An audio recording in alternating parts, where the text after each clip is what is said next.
what I did know was what was said to me when the young lady came into admissions, which is the orientation phase when you arrive at the prison. And she came to visit me, and I was the only one in the prison, in the orientation area, who was what you call a baby lifer. And so she came to see me. They knew I was on my way there. They were waiting for me when I got there. And when she came to see me, she said, either you do the time or the time does you. I'm going to leave you today. And when I come back to see you next week, I want you to tell me which one it is, and I'll tell you how to do it. You got challenges that you're going to run across. What was on my mind when I went in was that I had to do something different with my life. I could not believe that I had screwed up my life like that and affected my child, affected my family, and a whole nother family in that way. So what was on my mind was I had to figure out who I was, and I had to do something different with my life. So you went in with that thought process, not fighting the system. Lou told me for about 5 or 6 years, he just fought the system. He was just mad at everybody. He was mad at the guards. He just, you know, he didn't, and then he had to kind of tone down some and realize, did you go in like that, or you were already prepared? No, I didn't go in like that, mainly because, again, you're describing two different ages. Right, you older, yeah.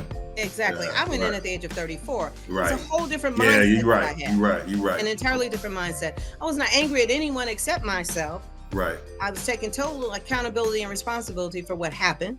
Right. And I had to fix it somehow. Right. In a situation where I had absolutely, positively no control. But what I did know was what was said to me when the young lady came into admissions, which is the orientation phase when you arrive at the prison.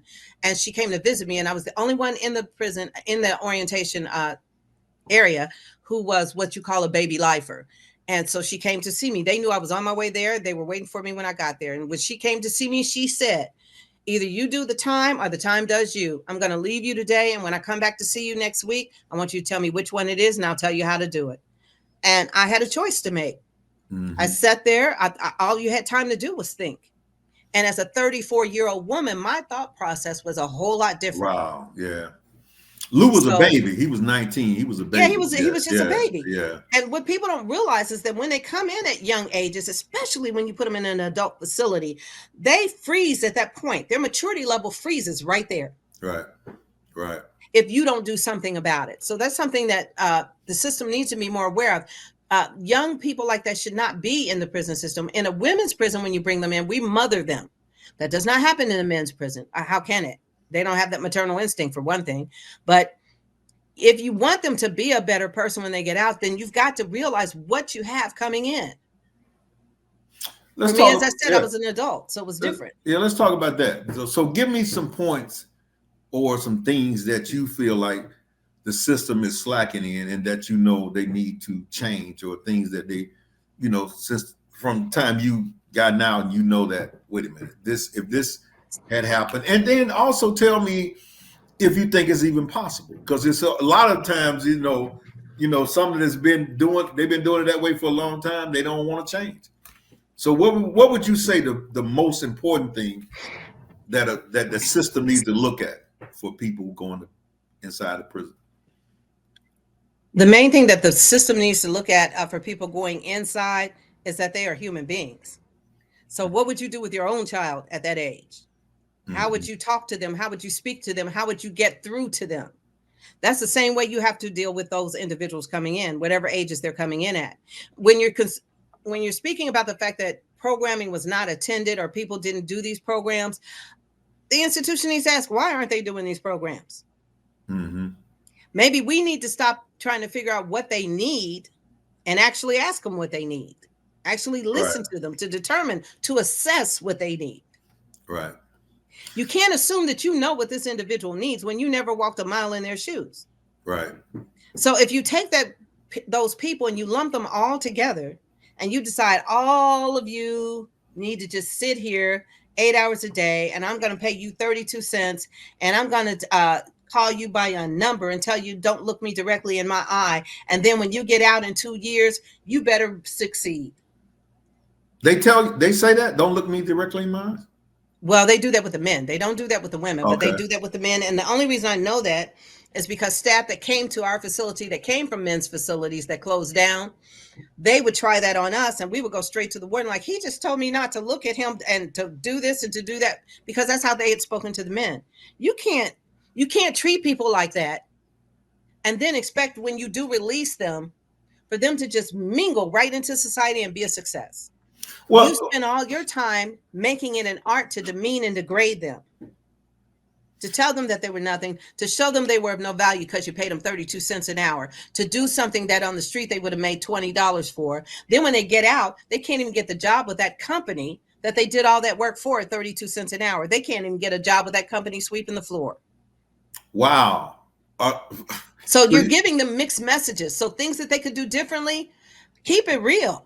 If you want us to do time, okay, you're punishing, we're doing punitive damage is what you're doing, okay? Mhm. You want us to do that. You call it rehabilitation.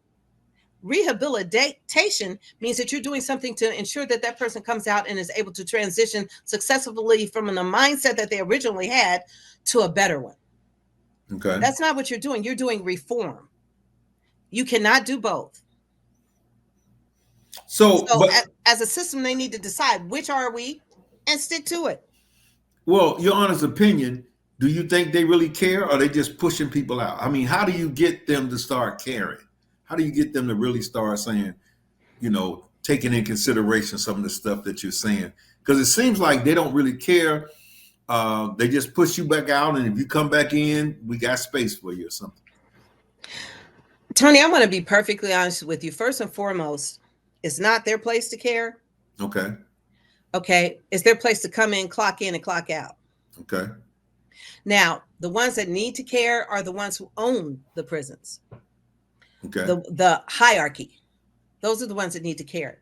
To tell you that none of them care would be very naive on my part, Mm-hmm. because a lot of them do, but their hands are tied. They're trying to make differences, and it's showing in some of the things that are happening. I can only speak in the Ohio prisons, Mm-hmm. but it's showing in the manner that things are being handled now, how the parole board works now, and everything else. So they are trying. Mm-hmm. But ultimately, the ones that need to care are us, the ones with the number across our chest. Okay. We have to care. If we want something better, then the majority of us should be the ones who are taking advantage of those programs that are being offered and creating the programs that need to fill the gap. Who better suited to create those programs? I was able to create programs while I was in there that stuck after I left. Mm-hmm. Why can't more of us do that? If you want to make a difference, be the difference.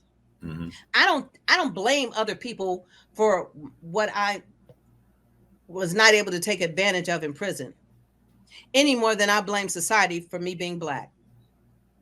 Mm-hmm. At some point, I have to take the situation to my own hands and You be the know, change. I got a friend of mine, Rodney. He was on the podcast, and he speaks like that. He's saying that, we got to be the ones to stand up and do it. And I agree 100% what you said and what he says. But when you look at people,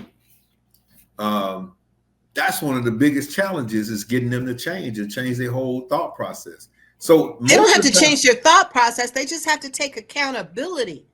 When you take accountability for the fact that you're in this 9x9 cell, doing counts 3 times a day, living out of a lockbox, all your valuables in one lockbox, food and all. At some point in your day, you need to take accountability for some part in this. mm-hmm. If you can take accountability for some part in this, then you can say, well, what can I do to have a better quality of life in this 9x9 cell? Mm-hmm. What can I do so that I can cope with what I'm being put through? What can I do to physically keep myself healthy while I go through all of this? I just gave you mental, physical, and spiritual examples. When we ask ourselves those questions, then we start to move differently. You may not be able to change. Nobody can change overnight, but you can move differently. You can navigate differently.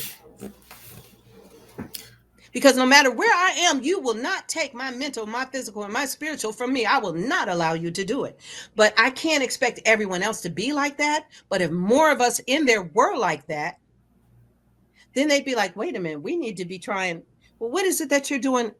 Then they might start. You understand what I'm Yeah, saying? If yeah. we show them something different, they have to move differently themselves.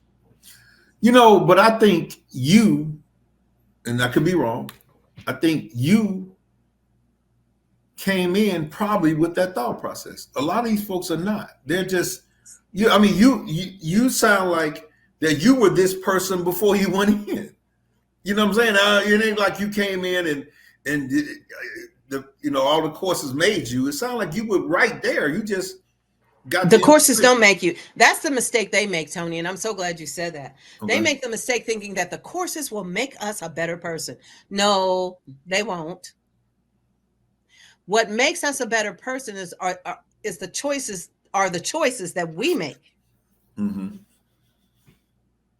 But if you don't give us an avenue to make other choices, we're going to stay where we feel safest, even if it's how. A good example is when a person or a child is being a woman is being abused, or a man is being Mm-hmm. abused, and they say, well, why didn't you just leave them? You don't know that you can leave them because you've been told that if you do leave them, you're not going to have anything or anyone. So you stay Mm-hmm. out of fear of having nothing. This is better than nothing. You see what I'm saying? Mm-hmm. So if you're not doing anything to show them that you'll support them as they try to venture out into the unknown, because this is the unknown for a lot of people. You're right. We come into prison, the person that we were, we're still going to be, but we can be better, a better version of ourselves. Mm-hmm. We always used to say, and someone was saying that to me the other day, however you move in prison, that's how you're going to move when you get out. Because guess what? That's how you moved before you got there. Mm-hmm. So that's why I said earlier, the bulk of the responsibility is on us. For the younger ones, it is the responsibility of the older ones in the facility to be the majority, showing them something different. It still goes back to what I said. If the majority of us are moving a certain way, others are going to move, the rest are going to move that way because it's just by the force, the momentum of the majority. Lou gave me an episode. He gave me a story about. I said, "What was it? Something in prison that happened to you that made you uh, change certain things or move a certain way?" And he told me a story about. He called the guy. He didn't want to call his name, but he called him Mr. Man. And he said he sat there and watched Mr. Man die. He was an older guy, but he got frustrated. He said, I don't know what happened to him, but you can see him week after week dwindling. He wasn't going out and he wasn't playing chess with him. He wasn't doing anything. And he walked in one day and Mr. Man was there in the bed, dead. And he said that day, he said, I got to do something. I got to do something better with my life. I can start from here. Even if I'm not getting out, I got to do something that to give back to where, the position that I'm in here. You know what I'm saying? I got to do something to make me feel like I'm not going to just do like this guy here. Because that was at the point where he didn't know if he was getting out or not. So he said, I'm not going to do like that. Was there a point, your time there, that a day that you kind of said, I can't just operate like this? Or was that when you first went in? I never operated like that. Okay. Again, but there was an age difference. Age difference. There's an age difference there. I never operated like you. I wasn't coming in the door where I was going to follow anybody. Right. That just wasn't in my makeup. But what I did have to do is learn how to navigate what I was seeing in front of me. Okay. That's what I had to do. I had to learn to navigate what I saw in front of me. I watched things happen. I knew not to trust this doctor, not to trust that psychiatrist, not to trust. That's what I had to learn. Because I did not know when I was going to go home. What do you mean you navigate in front of you? You had to give me an example of that. I had to learn to navigate. You know how they said when you've heard the saying, learn to read the room. Yeah. I had to learn to read the compound because I didn't know when I was going home. So I had to make sure that I knew where I didn't need to be, Be who what you didn't need staff to I talk didn't to. need to be around. Right. The inmates were the least of my worries. But I had to learn the staff not to be around, the programs not to touch. I had to learn all these things so that I would be able to navigate this new world that I was in. Because I did not know when I was going home. But one thing I can tell you is that when I was going home, I was going to go with my whole mind, my whole spirit, and my whole physical being. I was Right. determined to do those three things.